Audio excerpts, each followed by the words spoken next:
So back in the day, when simulations weren't a thing, in order to figure shit out, people were like, well, just fucking try it. I don't fucking know, just try it. And that's how experiments were born. And this is no different when it comes to aircraft. So let's take a look at some experimental planes. The X-3 Stiletto. The Stiletto. Is that Italian? I feel dumb for asking that. Stiletto. So now we move away from rocket-powered aircraft, because that's kind of cheating, and also they had to be carried up by a mothership, but not the X-3. The Stiletto ain't no bitch. It uses turbojet engines to take off all by itself. But even though the X-3 wasn't no bitch, it fell short of its goals. It was supposed to be able to consistently fly at Mach 2, however, it struggled to even get to Mach 1. It could only achieve this in a shallow dive of about 30%. This is mainly because of the lack of power its engines provided. Weak ass. Furthermore, the lack of power and the small control surfaces made the aircraft pretty hard to control. Some test pilots even said it was the hardest plane they have ever flown. It was this guy said that. Which is kind of weird if you consider that the X-3 laid some important groundwork for the F-104 Starfighter, which was dubbed the Widowmaker due to its difficulty for pilots to fly, ending in tragic crashes. Next plane. The X-4 Bentham. Now, this plane aims to solve a bit more of a complex problem in comparison to its predecessors. I am speed. I am speeder. And a convicted felon. I was supposed to be speed. Swept wing semi-tailless design. You see, when approaching transonic speeds, the aircraft itself isn't going faster than the speed of sound, but pockets of air around certain sections of the aircraft are moving at this speed, causing shockwaves to form.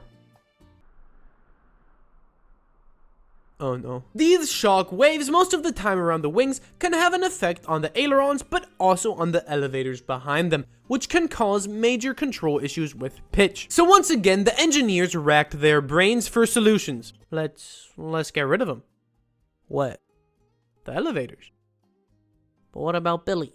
He's in a wheelchair. So they got rid of the elevators and instead used ailerons plus elevators equals elevons. On top of that, it had split flaps, which doubled as speed brakes. So when approaching speeds of Mach 0.88, the Bentham experienced severe oscillations in pitch, a tendency to tuck, meaning to pitch its nose downward, and a tendency to hunt about all three axes, which was a bit of foreshadowing from God towards the soon-to-come inertia coupling, which would fick in the arse future pilots. Aerodynamics and just dynamics, I guess, ladies and gentlemen. Inertia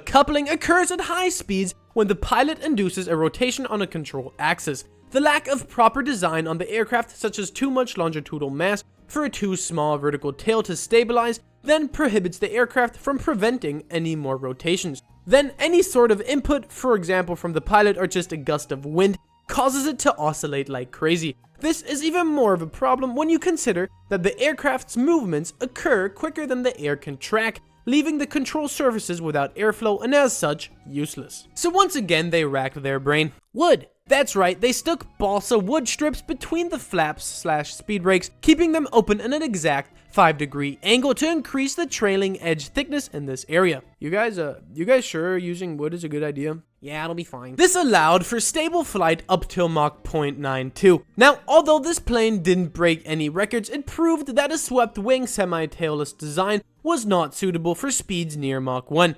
This type of design might only become practical with the use of computer fly-by-wire systems. And now this is just my opinion, but Virgin Fast and Dangerous versus Chad No Casualties conclusively delivers results on what it was meant to test and easily improved by some wood strips. Bam. Thank you for coming to my TED Talk.